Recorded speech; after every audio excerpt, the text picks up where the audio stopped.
Live tonight on Crimewave. Case solved. Jamie Hart is tonight in jail after being found guilty of brutally beating 60-year-old Nancy Wilson to death.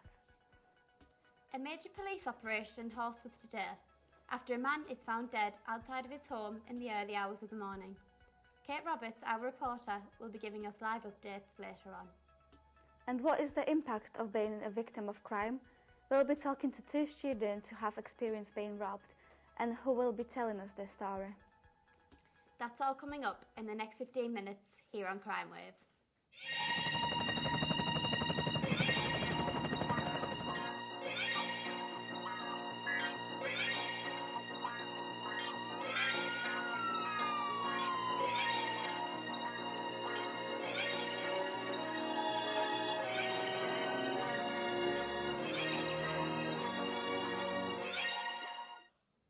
Welcome to Crimewave, where we put crime in the hot seat. I'm Oksana Migira. Throughout the program, you can contact us either by Twitter at #Crimewave or call us on 0800 455 06767. And I'm Sarah Hicks. Let's start with some good news, because yesterday the murderer of Nancy Wilson was found guilty and jailed for life at Leeds Crown Court. The jury has heard that 19-year-old Jamie Hart had brutally beaten up the 60-year-old in what the judge called a callous and unprovoked attack. Jamie is the local milk boy who would deliver fresh milk to Nancy every day. When Nancy opened her door to grab the milk from Jamie, he threw the glass bowl at her and began punching and kicking her, leading to her death. The court heard that Jamie was arrested by police after a tip-off from a Crimewave viewer who saw the reconstruction of the crime on last month's programme, so don't forget, you do make a difference. Now back to the news of the major police operation in Horsforth. It follows the discovery in the early hours of the morning of Mike Best, who was found outside of his home covered in his blood. His friend Peter Shipp found him and called the police. Our reporter, Kate Roberts, is live in Horsforth. What's happening there, Kate? I'm outside the home where 63-year-old Mike Best was found outside his home dead. Here with me now is one of Mike's neighbours, Peter. So Peter, what happened the night of the event? Basically, about 1 a.m, I was just sat upstairs in bed, just watching TV and stuff, as you do, and I heard a startling gunshot sound. I thought this was out of the norm, so I ran to my window to see what all the commotion was outside. And basically, when I looked outside, I saw him. It was stumbling down the wrong side of the road, blood gushing everywhere. So I ran outside to his aid and phoned an ambulance immediately. Did you know Mike personally? Yeah, I've known him for about 10 years now. I used to know him from down the local pub. He used to be a really good guy. He had a nice family. It's such a loss. I can't believe it's happened to him. Have you spoken to the police at all? Yeah. Basically, they cornered the whole street off where the incident happened, and they spoke to any potential witnesses that might have saw what happened to him. But I think I was one of the main witnesses. Well, thank you, Mr. Shipp. Right? I'm Kate Roberts, reporting from Horsforth.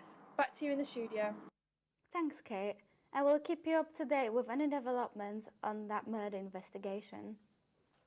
You might think when you watch programmes like this that crime is something that all of us will experience. But the reality is very few people end up being victims of crime. But for those that do, the impact can be devastating. In a minute, we'll be hearing from two victims here in the studio. But first, we've been finding out how worried people are about crime. Do you feel safe in Leeds? Pretty safe. I feel there's a strong police presence and yeah, that's about it really. Do you feel safe in Leeds? Yeah, I mean, I can't see any reason why I shouldn't feel safe in Leeds. Yeah, I do feel safe in Leeds. Have you got any experience of crime whilst being in Leeds? Yeah, when I've come back from a nightclub, I think it was the cockpit, I noticed someone beating, two young boys beating up a girl to try and rob a purse. So obviously me and friends tried to help her, but by the time we got there, they ran away, called the police, and she had to go to hospital, unfortunately. But no, they weren't caught, which is sad. Do you feel safe in Leeds? I do when I'm with friends. Like when I'm on my own at night, I don't at all. So just, safety in numbers. Well, joining us in the studio are Chester Sherburn and Rory Nevin, who have both been robbed in the student home. So what was the experience like of being robbed? Quite a shocking experience. Yeah, it was life-changing for us both. Yeah. It was just an absolute shock to the system. I mean, when I first realised that we were robbed, I just sort of a speechless moment, really. Just It was just like a scene from a movie that you wouldn't know of. Yeah. Do you feel safe in your home anymore or not? Well, not at that moment. No, it does feel a bit creepy that someone else has been there uninvited. Like It feels a bit spooky almost. I don't know. It is a bit strange. it doesn't feel the same anymore. It doesn't look like the same house anymore. No. How did you realise that you've been robbed? Like, what did you see? Well, the first thing that we realised was the front door was off its hinges. Yeah. We came into the courtyard and we were just saying like, there's something not right here. And then we walked in, it was just Everything was turned there was over. mirrors smashed, windows smashed, just everything. Like everything was on the floor. They went through our stuff very thoroughly. Yeah, they did. Trying to find anything of value. What was stolen? I mean, well, almost everything really. Almost everything, yeah. Well, the first thing I realised was the TV was gone. Yeah, it's just definitely chucked out. PlayStation was gone, DVD, the Skybox. Yeah. All our personal details. Yeah, passport, documents, bank statements, you name it, they got it. Yeah. They knew where to look, didn't they? They did. They went high and low for it. Have the police managed to catch who it was who'd done it? Well, last time I was talking to the police, they're still at large in the Leeds area. From what we heard about it, there has been a spate of burglaries recently. Yeah. And the police they think they might be connected, don't they? Yeah, the police say it might be the same guys. Yeah. So if anyone sees them, keep an eye out. Just have to wait and see, I guess. Yeah. Where were you at the time of the robbery? Well, we were down at the pub at the time. We were having just relaxing. A great time, watching the match on TV, having a couple of pints, couple of rounds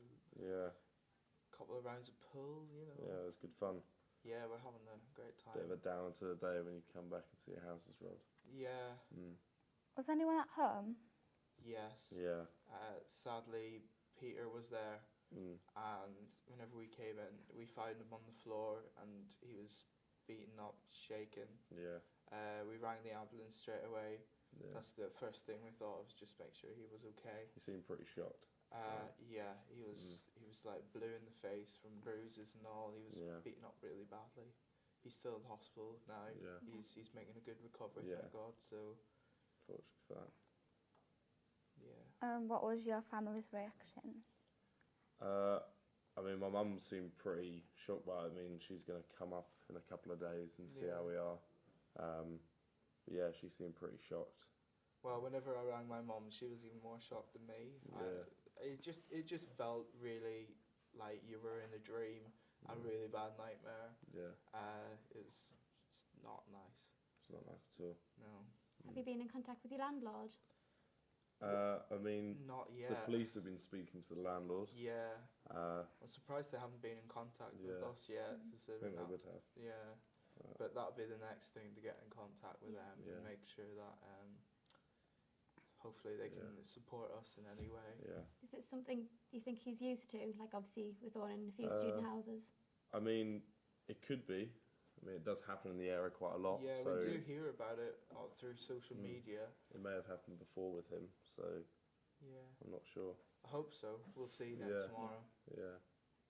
Was it your first experience of being robbed? Yeah, it was for me. I think that was why it was such a shock, because I didn't quite know how to handle it or what to do once it happens. Like, there's a lot of things you have to do. Just speaking to the police is quite a time-consuming thing. Yeah, it was. Yeah, it was like the first time that you were actually speaking to the police. Like, it's definitely. Yeah, it's a shock. Well, thank you for coming here and telling us your story. I wish you all the best in future. Thank you. But what's the best advice to protect your homes Well, Ilyasara spoke to a former police officer, Frankie Molyneux, to see what her advice was. Now sat here with Frankie Molyneux, an ex-police commissioner from Manchester. Thank you for joining us today. Thank you for having me. So what's any tips that you can give for people to prevent robbery? Well, locking your doors and windows is obviously a number one rule. You need to ensure that they're locked before you leave the house, and make sure your alarms are set and working. Like over a third of houses just don't use their alarms and ignore them, so that's something that needs to be changed. So what would you say thieves are looking for? Well, burglars obviously aim for properties that look empty, so no cars on the drive. They to try and close your blinds and curtains when you go out, so that because they often look through the windows to see if anybody's in. They look through and see like what you've got, see if you're worth robbing from, really. But how do they steal from our homes? Well, the thieves are starting to learn new tricks. There's something called the fish hook, which is where the burglar sticks a fish hook in the end of a stick and slides it through a letterbox, and then can often hook up things like car keys, door keys, and then they can just let themselves into your front door or steal your car. Or they can often disguise themselves as salespeople as a way to get themselves into your home, and then they can come in, and then when your back's turned, like take your property or just have a look around and see your general locking system so that they know how to get in. We don't want to scare our viewers, but it's a distressing crime that happens every day. Has it ever happened to you? Well, when I was in the police force in Manchester, we would get burglary calls at least 12 times in a 24-hour period, and that was on a good day, really. However, in my personal experience, about 5 years ago, 2 boys tried to break into my house late at night. Me and my husband managed to call the police, but we never caught them to this day. Nothing was stolen that we know of, but it was just like quite a threatening thing, so I can understand and sympathise with someone who's been burgled. I'm sorry to hear about that, but thank you for your time. It's my pleasure. Thank you very much.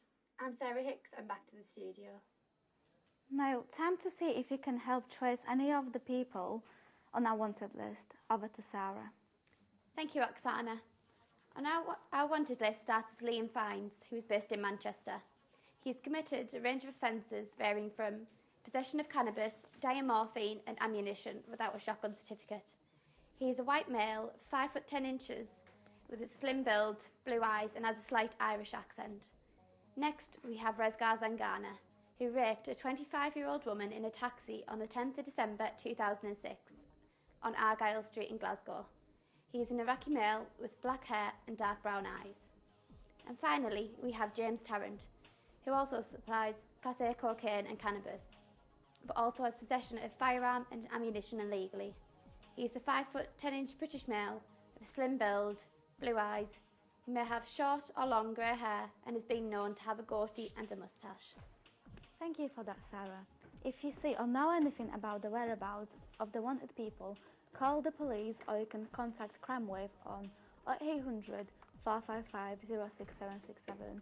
That's 0800 455 06767. We have had many tweets so far about this programme, sharing your views. Dave Killingham says, I'm so happy that Jamie Hart has been caught. Max Powers says, I'm a student and I've been robbed 3 times, help. And finally, my love goes out to Mr. Best, so sad, from Josie Waters. Please keep sending us your tweets on our Twitter by using #Crimewave. We end our programme the same every time to remind you that you can help catch these criminals. And if you know anything about the crimes mentioned during this programme, then please contact us. You could be preventing another crime from being committed in the future. Thank you for watching. Until next time, good night.